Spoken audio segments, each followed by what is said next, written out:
Hello and welcome to another video tutorial. My name is Jonathan Lampel, and before we get started on how to make a car drift in Blender, which I'm really excited for by the way, I have a little bit of news for you. And it might sound bad at first, but it's actually not. It's that this is going to be my last tutorial on this YouTube channel, and what's actually going to happen is I'm going to wrap things up here, and then I'm going to go and start working with Blender Diplom with Gottfried and Friedrich, and we're going to be restarting that website, and there's going to be a lot of new content coming out. We have a lot of exciting things planned, so I'm really excited for that and be watching out for us in the next couple months. So let's go ahead and get started. First, I did not model the car because I'm not that great at car modeling, to be quite honest, so I downloaded one from BlendSwap. This one is right here. I can put a link to it in the description below. It is on BlendSwap from Newbie. Newbie? Sure. Okay, so it looks like this, and it works quite well.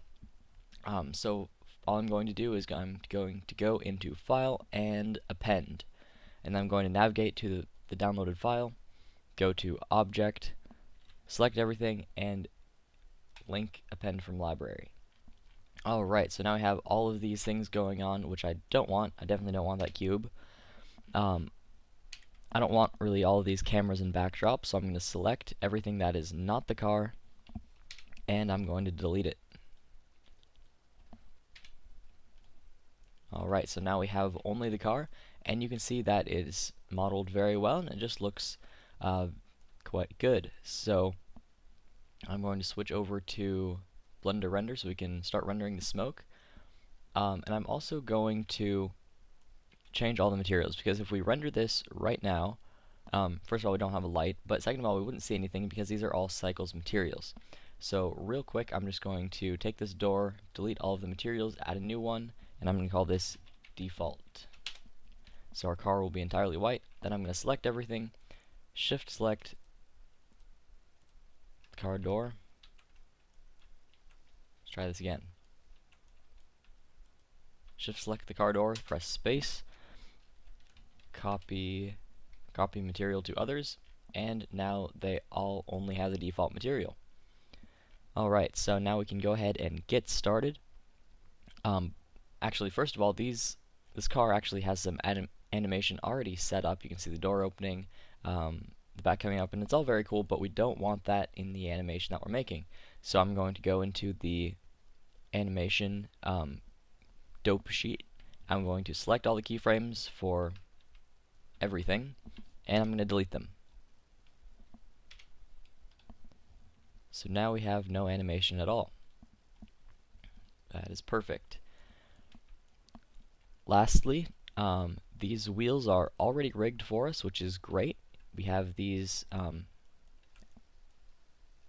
empties here, but just to make them a little bit more visible, I'm going to change the size of them to 3.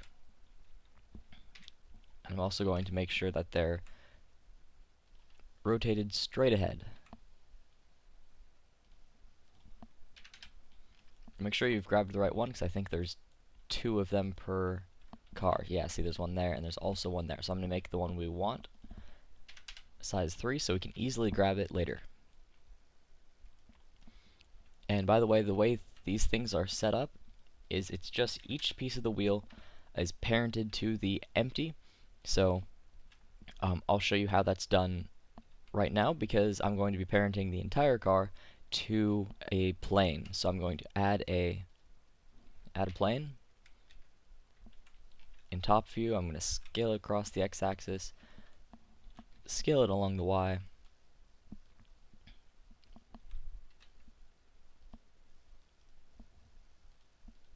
maybe add a subsurf just to give it some flavor, I don't know.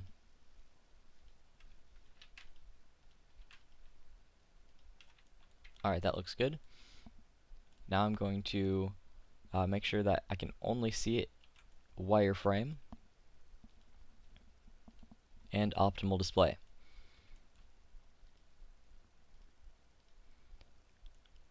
Okay, so now I have that right there, and this is going to control the entire car. So what I'm going to do is I'm going to select everything, but I also need to deselect the wheels because remember they're already parented to those axes. So I'm going to deselect the wheels there, deselect the wheels there, and reselect the frame.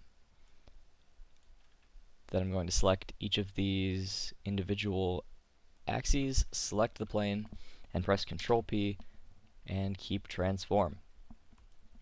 Now you can see that as we move the plane around, the entire car moves with it, and as I rotate it, the car rotates with it.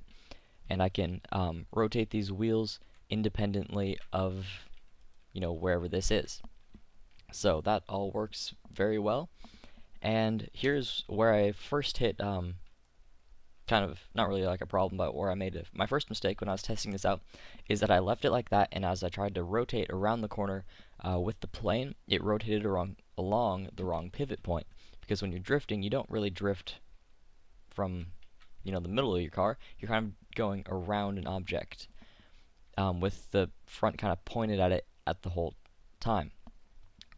Okay, sorry, I'm kind of losing my words here. 1 second. Okay, excuse me. So what I'm going to do is I'm going to go into edit mode, select these front vertices, press Shift S, cursor to selected. That way in the toolbar I can press origin, origin to geometry, nope, my bad, origin to 3D cursor, and now it rotates around the front just as it would when it's drifting. Sorry, I'm going a little bit fast, but we have a lot to cover and I don't want this to take very long. So now that we have all of the rigging done and the modeling was already done for us, I'm going to add the ground plane.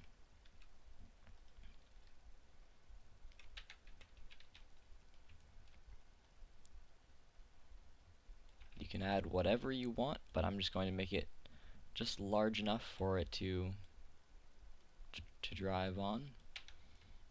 Alright, now we have our ground and it's lined up with the wheels and everything.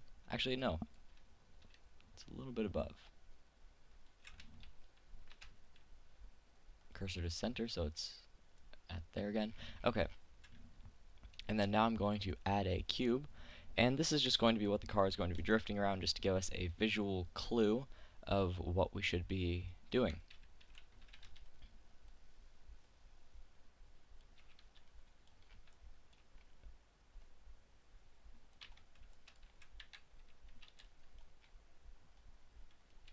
Alright, so now we have our little road barrier there.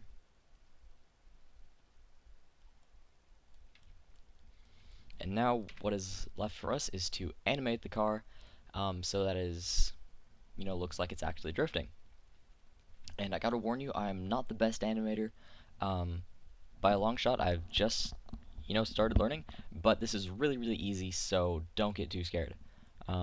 It's very, very simple. So all I'm going to do is I'm going to select this, and we're going to animate the entire movement of the car first, and I'm going to do this in top view and also in wireframe view. So down here, this is our key selection, where we can select what kind of keys we want to be set when we hit I, and I'm going to choose location and rotation. So that way, on a particular frame, if I hit I, it's going to add a keyframe for where it is and at what rotation. So I'm going to do that right now. At frame 1, I'm going to hit I, and it's added a keyframe there. So now on frame 15, maybe I want it to be over here, where it's just going to start turning.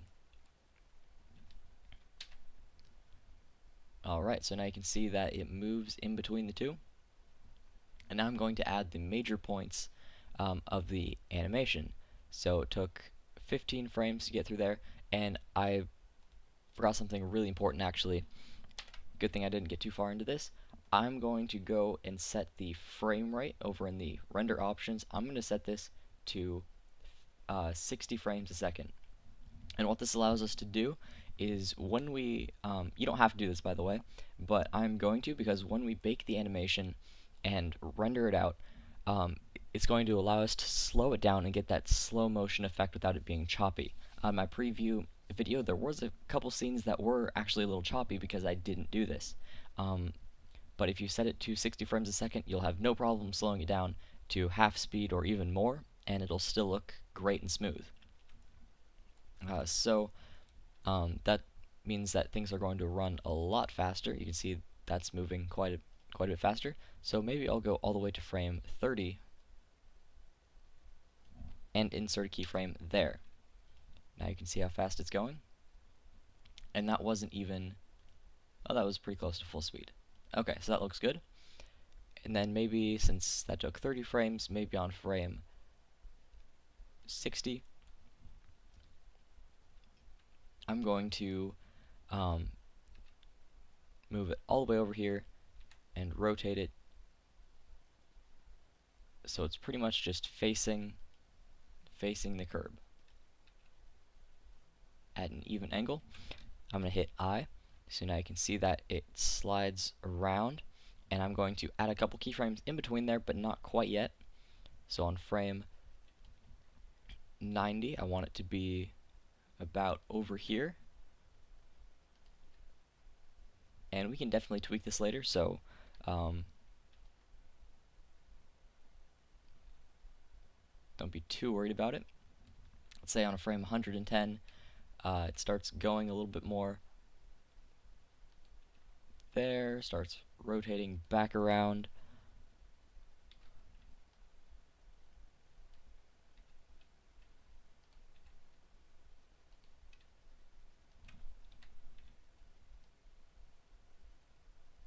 On 150, maybe it's gone all the way up here and it started to straighten out a little bit. And then by 170, it's up here and it's completely straight. So it kind of slows down at the end. And the fact is, I probably royally screwed this up because, as I said, I'm not that good at just eyeballing it. But good thing we have a couple tools that can help us refine this animation. So we can play it back. Okay, so yeah, you can see that, you know, it's not bad, but it can definitely use some improvement. So what we can do is in the object tools here, under motion paths, we can calculate the motion path. And bam, here we have our path, and we can update it whenever we want, but we can see where we're going and where we're kind of going wrong. And it looks like, you know, that part's looking alright. I'll smooth out the curves for that later, but this looks a little bit rough. I don't like that, so I'm gonna just delete this keyframe right there and see what it looks like without. Now I'm gonna update the path.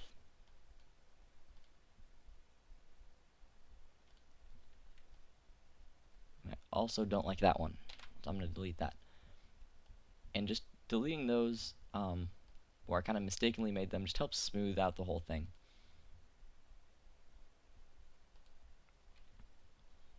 Okay, so overall it could be improved, but that's not too bad. Let's go ahead and jump into the graph editor and we can kind of clean things up a bit. So in my animation layout here, I just have the dope sheet like we had before. We have the graph editor, and we have a nice big timeline, and we have the 3D view here. Alright, so if you see, if you toggle this location rotation thing, you can see each individual motion represented as a graph. So first I'm going to go only on kind of location of where it is, and I'm just going to smooth out these graphs. So let's say our X location, which is on this axis, we have a couple keyframes that aren't really necessary. You can see that this one is just kind of stuck in the middle and just kind of makes things a little bit more choppy. So I'm going to go ahead and delete that.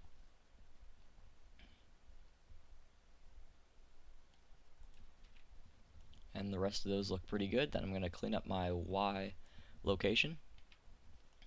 You can see that that one is kind of just in the middle and it's just making things bumpy, and if I delete that, it's pretty much the same curve but just looks better. Same for this one.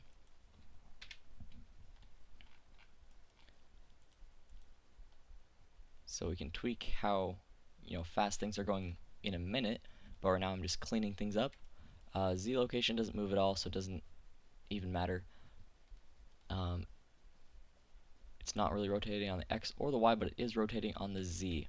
And you can select everything by pressing A and pressing the period key on the numpad, and that should allow you to see everything. There we go. Alright, so now you can see the Z rotation, and it's alright, but it looks clean, but we definitely need some better transitions, I guess, because you can see even with these that kind of whips around. Well, not anymore. It did whip around too fast, but since we cleaned it up, it's looking better.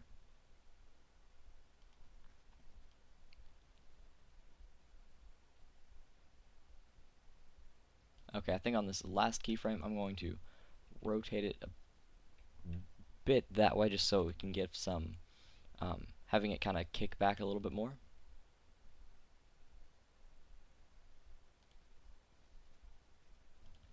Okay, so I'm going to leave it at this, and I guarantee that you can probably honestly do a much better job, because yeah, let's see. I'm just gonna try a couple of different things here. Okay, that looks pretty good.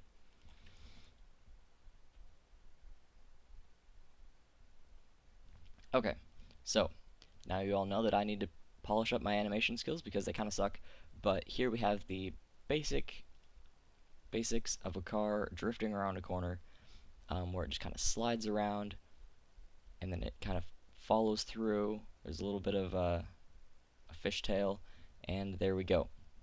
So that is the motion of the car. Looks great, but what about the wheels? Because we definitely need to animate those. So let's go ahead and do that. I'm actually going to go back to the animation layout, and I'm going to be selecting these guys. I'm going to hide that so it doesn't get in the way.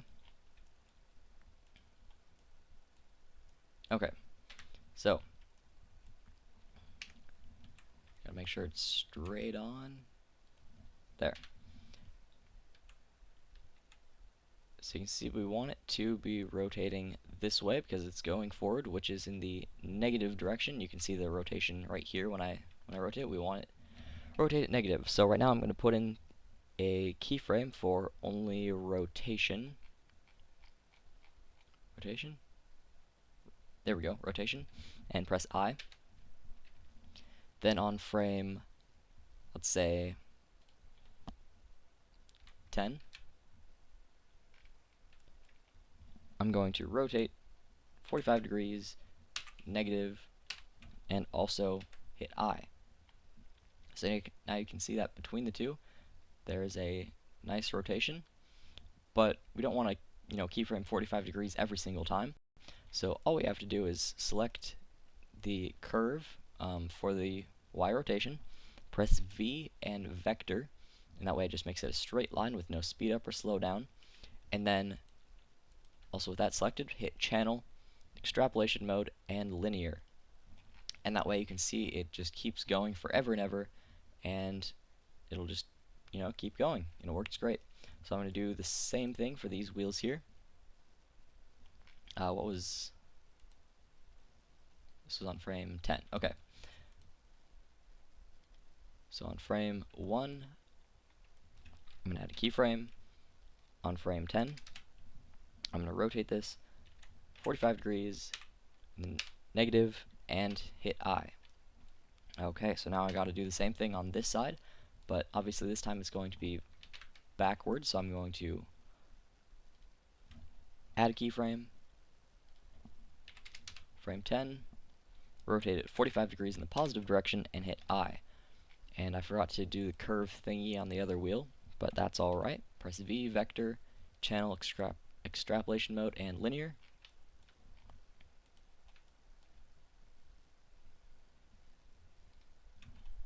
insert a keyframe, frame 10, rotate it 45 degrees, hit I. Why am I not seeing curve? Oh, it's down there. Okay. V vector, channel extrapolation mode, and linear. Alright, now we just gotta fix this curve here. V and vector, channel extrapolation mode, and linear. Alright. So now we have wheels that are spinning, and they will spin perpetually. The only problem with this is that once you get to the end, they will keep spinning even if the car has stopped moving. But usually, since this is going to take a couple seconds, you're going to change shots in between there anyway, and it shouldn't be an issue, especially not for this. And since it stops at about frame 170, I'm going to end the animation at 170, so we don't have to bake any more smoke than we have to. So, last but not least, we have to turn the car wheels, so let's animate that.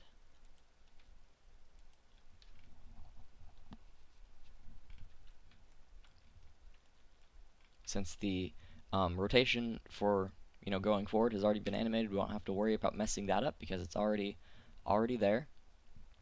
So it looks like the wheels would start turning about there because you kind of have to crank the wheel, and that's what kind of pulls it to the side. I'm going to select both of these, and I'm going to select individual origins. That way I can rotate them both at the same time. And I'm going to insert a keyframe right there. Then on this frame, on 60, maybe it should be a little bit before that. Maybe.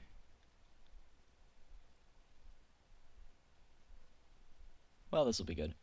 I'm going to rotate the wheels that way. So it's like he's turning around the corner, but he's doing it really, really hard. And I'm going to keep that until. Yeah, I'm going to keep that on frame 90, so press keyframe there so that it stays the same in between these two keyframes. And then by the time it gets to that point up there on 130, he's kind of overcorrected just a little bit. And by 170, he is going straight. Alright. So let's go ahead and watch this just to make sure it looks decent. You can see it's really slow because the high geometry.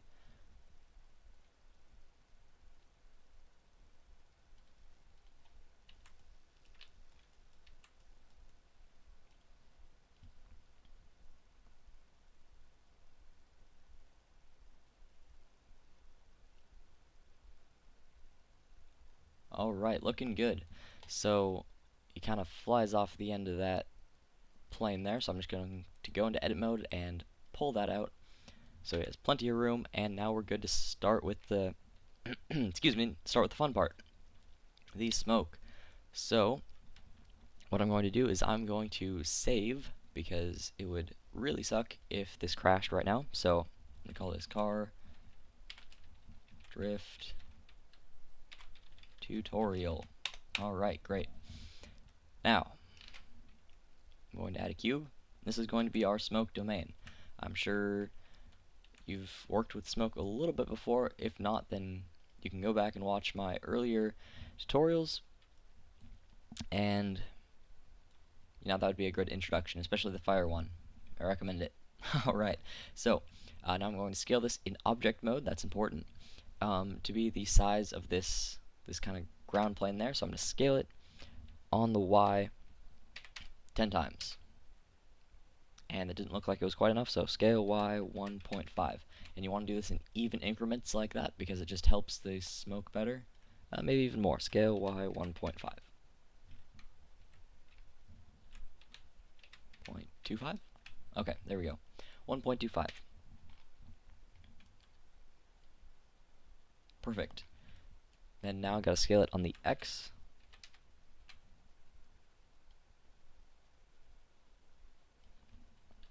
1.25. Alright. And we obviously need it a bit taller than that, so I'm going to scale it on the Z. Let's go 4 times, and I'm going to drag it up right about there. So you still have a little bit of overlap, because you don't want anything, getting all funky towards the borders, but that should be good.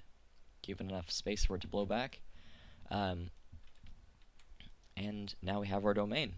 So, up in the physics options, I'm going to add a smoke, make this a smoke object, and make this a domain. So now we can see inside of it, and all is good. Real quick, I'm going to change this to, well, yeah, I'll go with bounding box, just to make things run faster. You can see that now it actually goes at the full 60 frames a second. But it might make it a little bit tricky to make sure I get the right object. Okay, so these wheels are going to be our emitter object. So I'm going to make that a smoke flow. And so I don't have to select each one individually again. I'm going to set these settings now. I'm going to, actually, well, I'll have to do that later anyway, so never mind what I said. But I will go into these settings here, so I'll be able to see it in bounding box. There. Now I know that I've chosen the right one.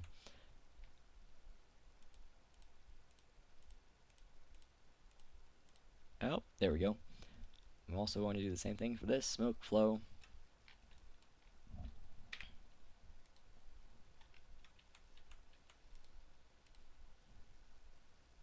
Smoke and flow and wire.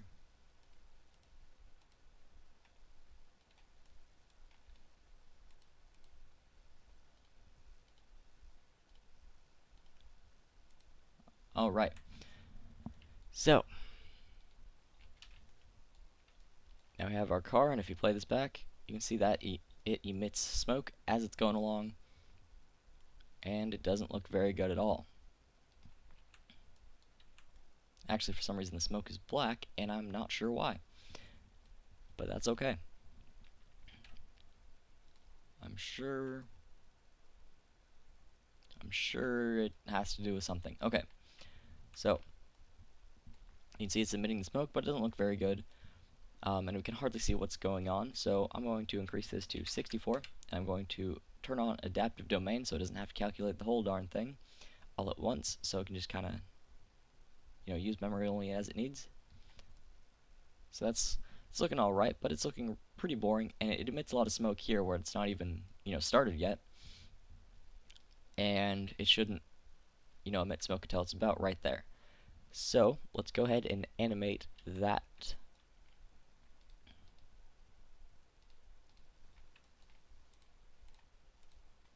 Okay, so here on the front wheel, I'm going to turn on initial velocity and turn this up to 1.5. And what initial velocity is going to do is it's going to, instead of just keeping the smoke all in one line, it's going to kick it as it moves. So I guess it'll be just better if I give you an example. And you can see the smoke from that tire is actually moving and not just staying in line. And that's going to be essential. I'm also going to change the temperature difference to 0 because this is just dust and it's not really smoke or anything. So that is a good start. And now I'm going to animate the emission. So on frame 1, I'm going to have it emit nothing.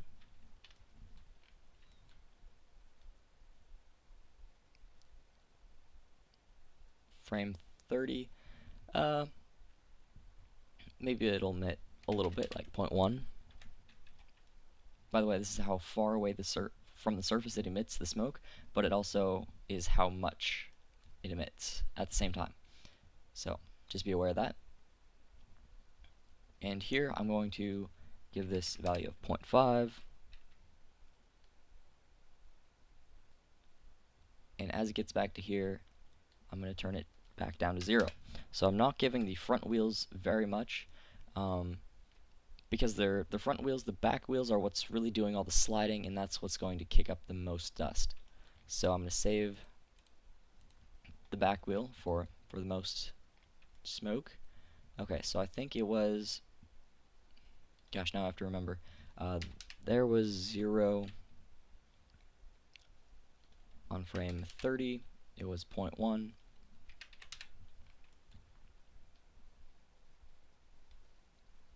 $60.5, and 130 it was 0 again. I bet you that was it. Come on. Yep, there we go.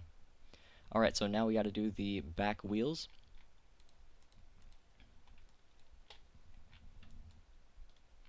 So when it's starting out, it's not going to have any emission.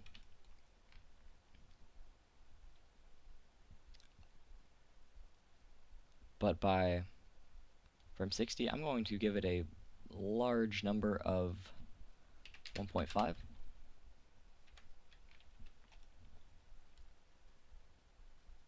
Should we go to 2?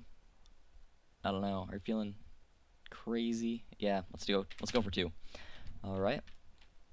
And all right, so 130 back down to 0.5, and at the end 0. All right, so 0, 60, 130, 170. Okay, so here it was 0.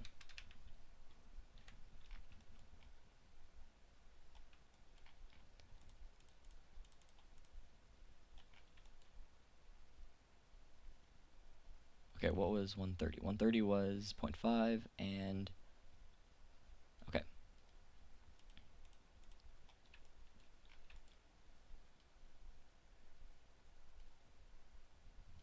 That was at 2 on frame 60. On frame 130 it was 0.5, and on the last frame it was 0. So I know this is kind of tedious, but the results are worth it, and sorry I don't have superhuman memory. Alright, so as we play this back, you can see that the results are a lot better. It just kind of builds up, then as it goes, it just slides through. And of course I forgot to enable initial velocity. Let's go ahead and do that now.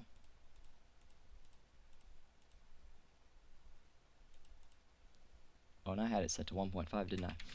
Alright.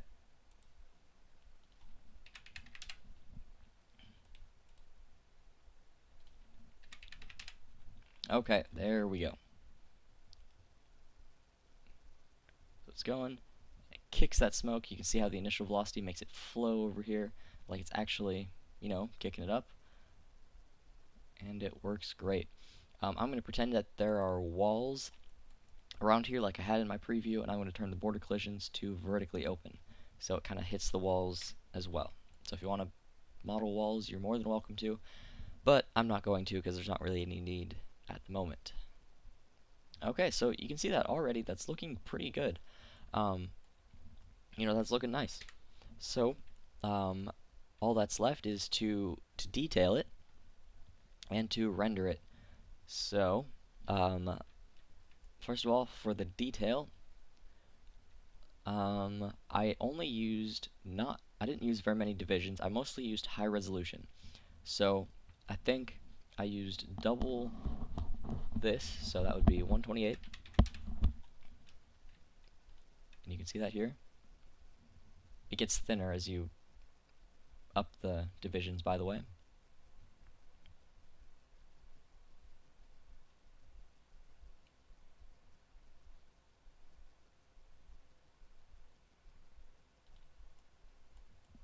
So you can see that looks pretty cool.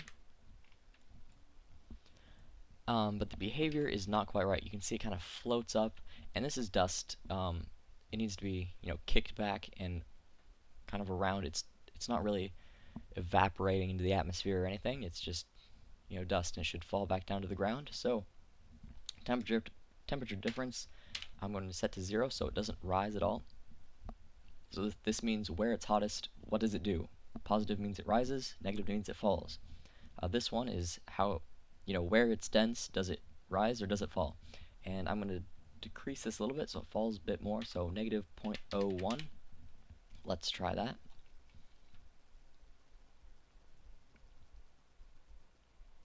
Okay, so it's kicked back and it goes up in the air. Remember, this is happening fairly fast. We're seeing it at, a fraction of the actual time. So I think that looks good.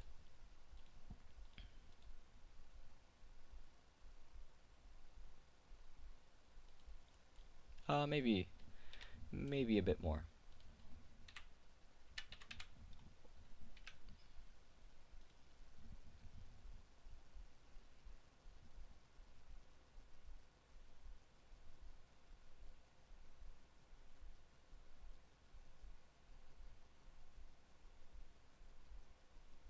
Okay, that looks good. Perfect. So, lastly, what you should do is I'm going to set this actually back down to 64 so I can do it a lot faster.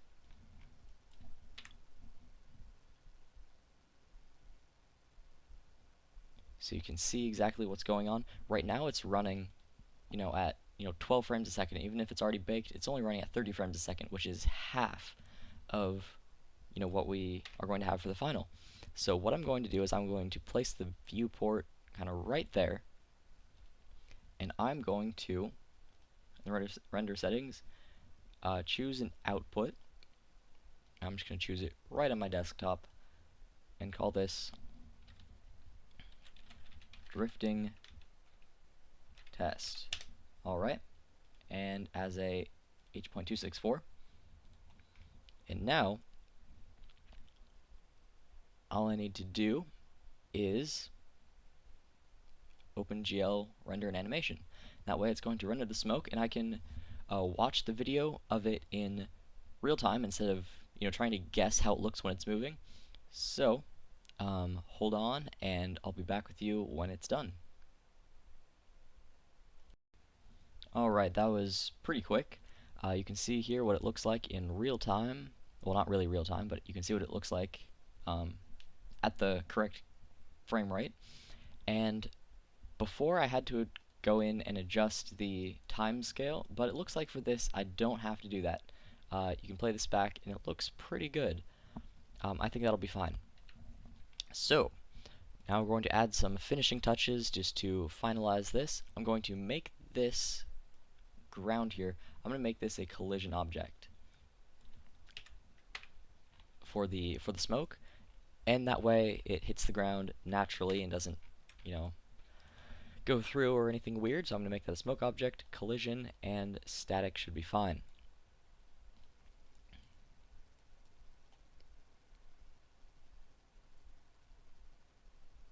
So you can see smoke kind of sticks to the ground a little bit when you do this, but that is okay. I think it looks more natural that way. I think that's the way it should work. But if you don't want that, then don't make that a collision object, I guess. There should probably be an option for that, but there's not really.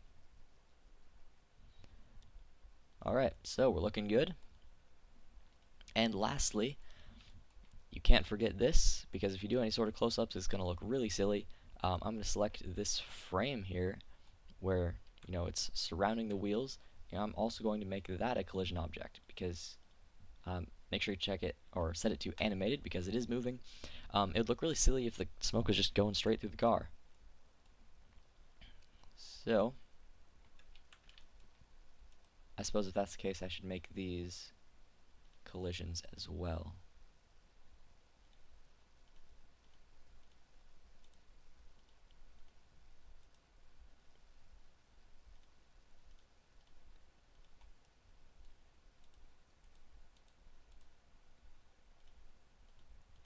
Alright, so this might slow it down a little bit, but that's okay. It's just going to give us a higher quality result in the end.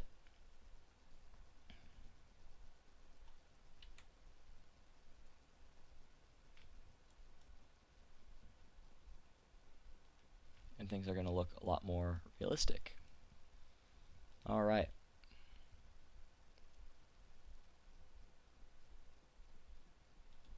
So you can see that the collision object here, it really kind of dampened the amount of smoke being emitted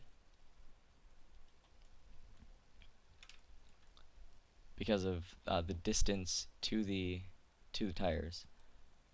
So whatever you want to do there, but I think it just makes it look more realistic because it's coming out of that kind of cavity right there, and the more divisions that you have, the better it's going to look. So I'm going to go ahead and save, and we're going to add some finishing touches here. So I'm going to see how this looks. I think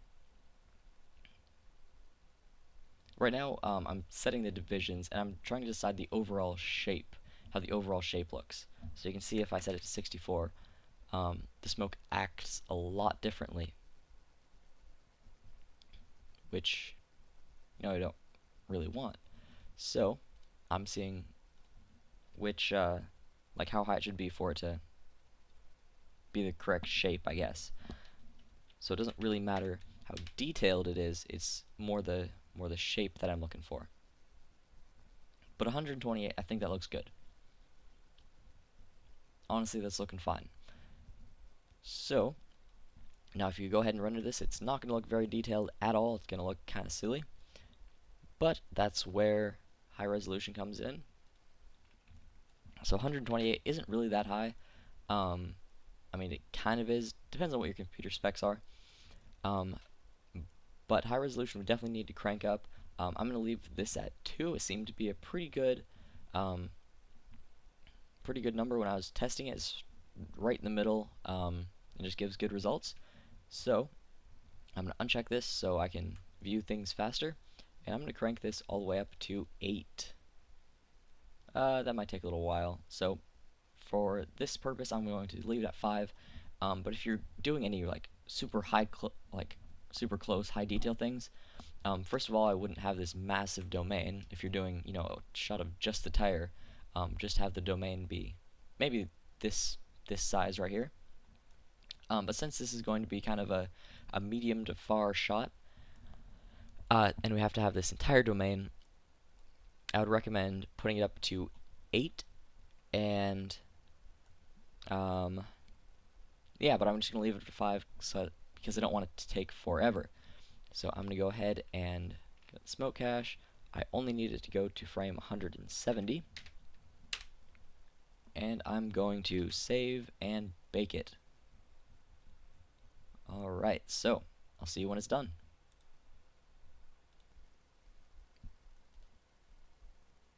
Alright, so now I have baked the simulation, and now we can go ahead and start rendering it. It shouldn't take too long because there's not a whole lot to it. I'm just going to add a camera, press Ctrl-Alt-0, and just get kind of a scene where I can see the smoke. Alright, that'll be fine. I'm not really worried about composition, I just want to see what the smoke looks like. I also need a lamp, so I'm going to add a sun.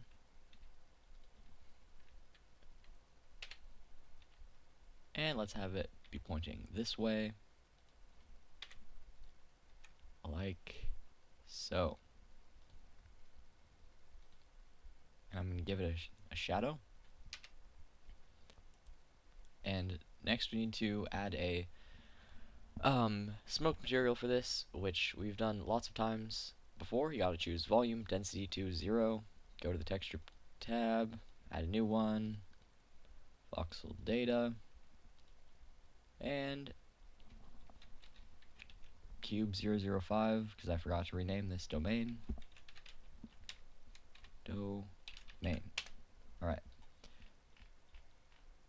And instead of emission, we want to choose density, so it's going to affect how dense the volume is. So, I'll just render it and see how that turns out. It shouldn't take too long, I hope. Alright, looking good. Honestly, that is a pretty good start. and you can see that everything is all black, especially where the domain is. And the reason for that is because these do not have materials, and the materials that they do not have in the shadow option are not checked to receive transparent. So once you have that all set, I'll just give that one the default material, which the car has as well. I'm going to turn the specular down because that's kind of annoying. And in the shadow options, check receive transparent. Now when I hit F12 and render, everything should work out great. Alright, look at that. One last thing that is kind of weird that I don't like is that with adaptive domain, sometimes it leaves a little shadow on the ground, or it cuts the smoke in a weird way. I haven't exactly figured out what it does, but what I can do, first of all I'm going to save this. To fix that is I'm going to add a completely new cube, or I'm going to actually press Shift S, cursor to selected, so it's going to give right in the middle of that. Press Shift A, add a cube. Now with this one, we can hit N and see the dimensions. So it's 12.5, 18.75, and 4. So 12.5, 18.75, and 4. Alright, so this is the exact same size as the domain, and I'm also going to select the domain, and I'm going to call this domain. Pretty creative, I know. And I'm also going to, here, I'm going to uncheck the render option, which means that this domain is not going to be rendered. Instead, this one is going to be rendered with the domain material. This is going to have the same material, but it is going to be rendered instead. And all that needs to change is in the texture tab. Instead of generated, we're going to choose object,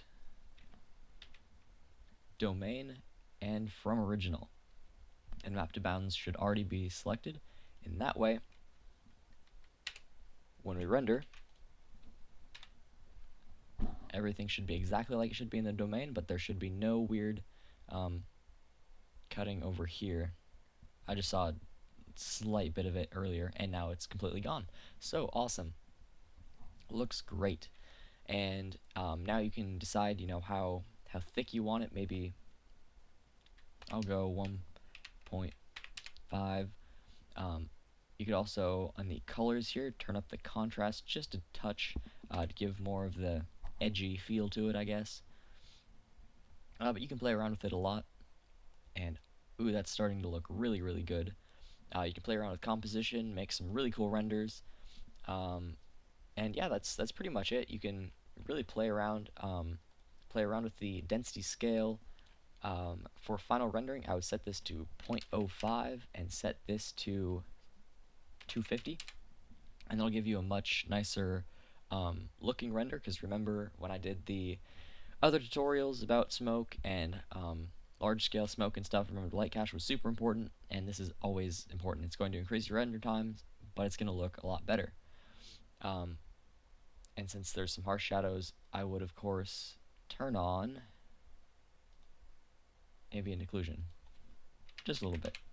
Alright, so that is all for this tutorial. You already saw the finished result, what it looks like, so I don't really have to render it out now. But I hope you enjoyed it. I hope you learned a lot about it, and I hope to see you next time on Blender Diplom. So thanks for watching, and have a great day.